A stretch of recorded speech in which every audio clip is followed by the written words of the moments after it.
Nakakadismaya itong ginagawa ni Senator Amy Marcos na ito, na sinisira niya hindi si BBM kundi sinisira niya yung buong pangalan ng mga Marcoses. Napakatagal ng panahon, more than 30 years, no? 36 years na niyuyurakan, sinisipa, dinadaganan, tinatadyakan ang kanilang pangalan sa paninira. Na ngayon na ang mga Pilipino ay nagising sa katotohanan na lahat ng paninira ay isinantabi nila at kanilang ibinoto si Pangulong Bongbong Marcos para maituwid ang kasaysayan at upang gumanda ang takbo ng Pilipinas at makabawi tayo sa lahat ng mga pangyayaring mga lumugmok sa ating bansa.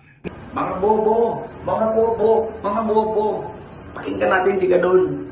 No? Galit na galit siya ngayon. Galit na galit siya kay IB. Pakinggan natin. No? Kasi ano to parang si Anti-Claire dito Ito yung taga-tahol ni Marcos.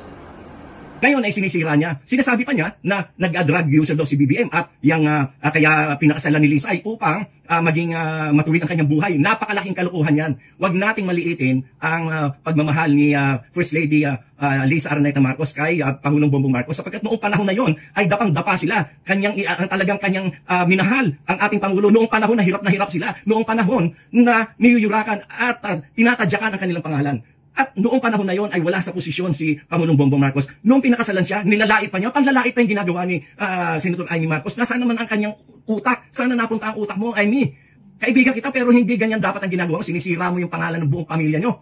Oh, bakit? Kasi meron ka nahulinigan na yung iyong badman dyan sa DPWH ay malapit na raw kumanta. Sa aking pagkakaalam, sa mga media circle, ay malapit na kumanta yung iyong bagman dyan sa Ilocos, yung mga DPWH projects na yan. At sa aming narinig din na si Diskaya pala ay contributor sa campaign mo, na donors mo rin sa campaign mo. At yung hindi ka na pagbibigyan doon sa mga pwesto na gusto mong ipa-appoint. Kaya ikaw ay galit na galit sa iyong kapatid. Pero kung galit ka sa kapatid mo, dapat ay yan ay ipaglihim nyo lang sa inyong pamilya. Huwag mo idamay ang mga Pilipino, huwag mo idamay ang Pilipinas. Gayun maninira ka, magdi-destabilize ka ng gobyerno. Sino pinapahirapan mo? Ang mga Pilipino.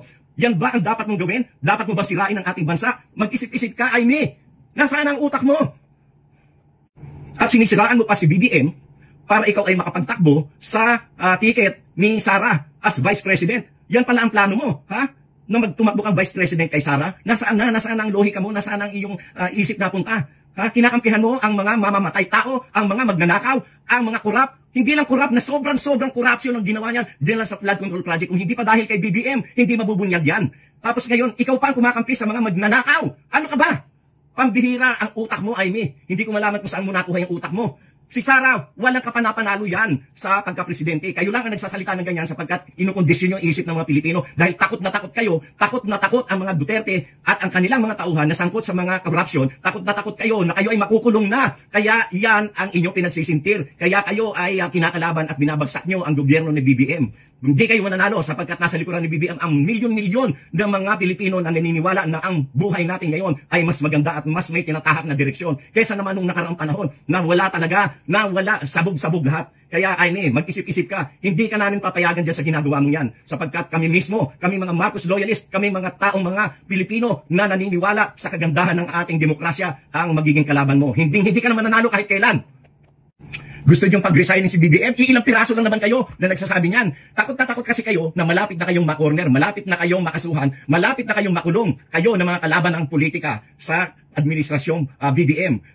Nagsisigawan kayo. Ilang piraso lang kayo gusto mag-resign. Samantalang mas marami ang naniniwala at kumakampi kay Presidente Bongbong Marcos. Yung mga aligasyon niyo ng mga adik-adik na yan, lumang tugtugin na yan. Wala nang bumibili dyan. Kahit nga noon pang binabato yung issue na yan kay President Bongbong Marcos. Anong nangyari? For the first time, ang majority elected president ang ating naihalal. For the first time. At for the first time, nagkaroon ng boto na pagkarami-rami ng 31 million plus. At yan ay kauna-unahang nangyari. At yan ay kahit sa kabila ng paninira kay BBM na siya ay adik, na siya ay kung ano-ano mga ibinato sa kanya, and still, ibinoto siya ng mga tao ng napakarami for the first time majority sa presidential election. At yan mga adik-adik na yan, lumang tugtugin na yan, wala nang bumibili dyan. Kayo lang na mga bumibili dyan, yung mga kulang, yung mga bobo.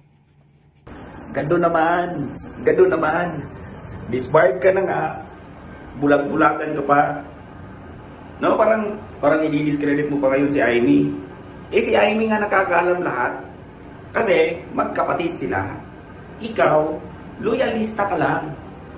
No, loyalista ka lang. Kahit pa sabihin mo, close kayo ni Marcos. Kahit pa sabihin mo, close kayo ni PBBM. Wala ka pa rin alam sa closed door, behind the closed door, inside the house, you don't have any idea what's going on inside your house. No? Kaya sa lahat ng tao na nagsasabi ng against kay PBBM, si Amy Marcos ang pinaka-credible sa lahat. Kasi magkapatid sila, men. Magkapatid sila. At ang nakakalungkot ngayon, kung totoo man ang sinabi ni Amy Marcos, which is most likely totoo, no? May bangag tayong presidente. So totoo ang sinabi ni Digong. Wait. Hindi lang daw presidente. Kasama daw si Lisa. 'Di ba? Kasama daw si Sandro. Kasi ang anak ni Amy na governor ngayon ng Ilocos, inalok daw ng droga. Tapos sinabi pa, umagang-umaga, nagaganja ang ating presidente. Umano, nagmamariwana. Good luck, Pilipinas! Ang saya!